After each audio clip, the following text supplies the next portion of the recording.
Hello, I am McKinnon Weldon Myers, the 82nd Most Worshipful Grand Master of the Most Worshipful Prince Hall Grand Lodge of the District of Columbia, Incorporated. I would like to just take a few moments and tell you a little bit about myself and how I came to be a member of this great organization. I was born June 27, 1948, in Calvert County, Maryland, to Alvin and Sarah Myers. I came from a large family, a very loving family. I went to high school in Prince Frederick, Maryland, and matriculated to Morgan State University. After a short period, I entered the Army and served during the time of the Vietnam War, and then returned to Morgan, completed my degree, and then, of course, started working in the world to raise my family. I decided to get a second degree at the University of the District of Columbia, which I did in mortuary science. It was about this time that I first became acutely aware of the Masonic family. I was impressed by the men that I saw that were Masons. And of course, I made my inquiries, and eventually I ran into a young man who happened to work with me, and we had very long discussions. We worked a night shift about Masonry, and I became very, very anxious to become a member of that organization because I met some very nice people. And eventually I was given a petition, and I became a member of Warren Lodge number 8. I was master in 1997. And then became a member of the Grand Lodge. Now, I have to admit, I had no intention of being Grand Master. My greatest desire was to become master of my lodge. And after that, I figured I was going to be on a Masonic holiday for the rest of my life, just helping.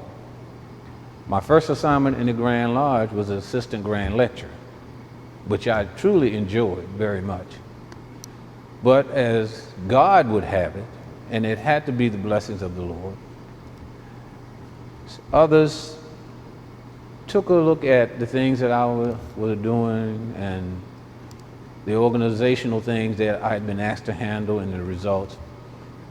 And one of the Grand Masters, Willie Griffin, came to me and he said, "Young man, I think you have great potential, and I'm going to put you in line to be Grand Master."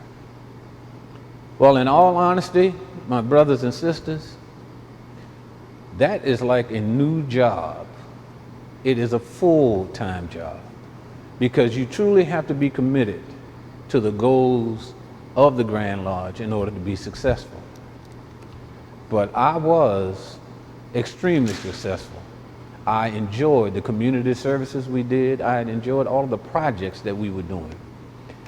And so as I went through the Grand Lodge line, I had to start thinking about the things that if I were blessed to be Grand Master, that I wanted to do in order to enhance the organization. Well, I was blessed to go through the line, and then I was elected the 82nd Most Worshipful Grand Master.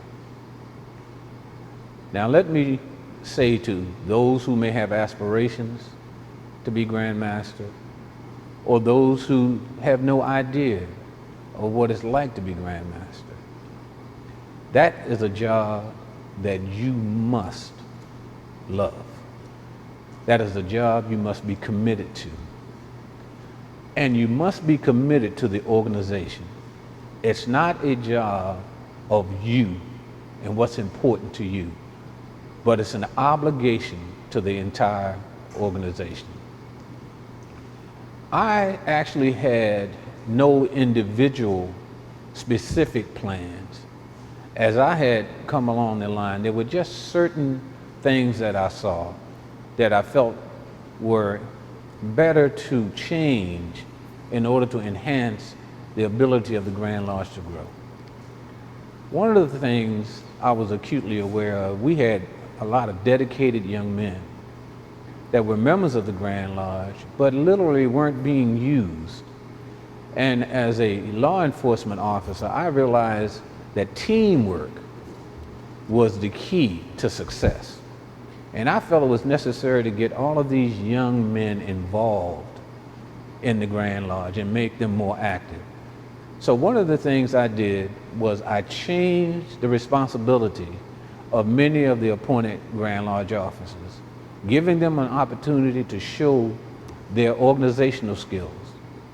And this proved to be very, very successful because we got to see the talents of all of the young men who, some had aspirations to become Grand Master, some who just wanted to be a good worker in the Grand Lodge.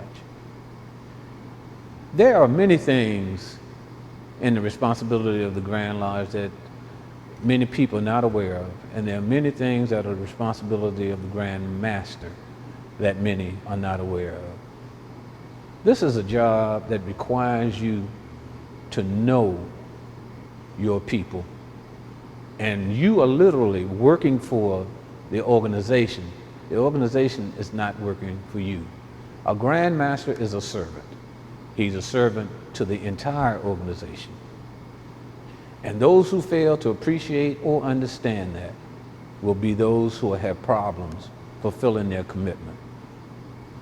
There are many, many different things that are occurring in the jurisdiction the Grand Master is responsible. Far too many really for us to discuss. And many of them are things that really don't need to be discussed publicly. But it's an organization that needs to be managed and managed effectively. You don't have to be a genius. You don't have to be a person that has experience running a big company. You just have to be a Mason who's committed to improving and enhancing the organization that we've grown to love. If there was a crowning achievement in my tenure as Grand Master, I would say it was the fact that I tried to make the Grand Lodge all-inclusive. And I think those who were in my administration appreciated the fact that they had an opportunity to do things that helped to improve the organization. And in doing that, they became more effective and became and felt that they were a greater part of the Grand Lodge as a whole. It was an experience that I love, and it's an experience that I've cherished. And I would encourage anyone who has a desire to try. But I would also say, my brothers, if you're not committed to the organization, please, will never be committed to the success of the organization. It is my pleasure to have served, and while I shall continue to assist those who have followed me, I am just thankful and blessed that the Lord gave me this opportunity. Thank you.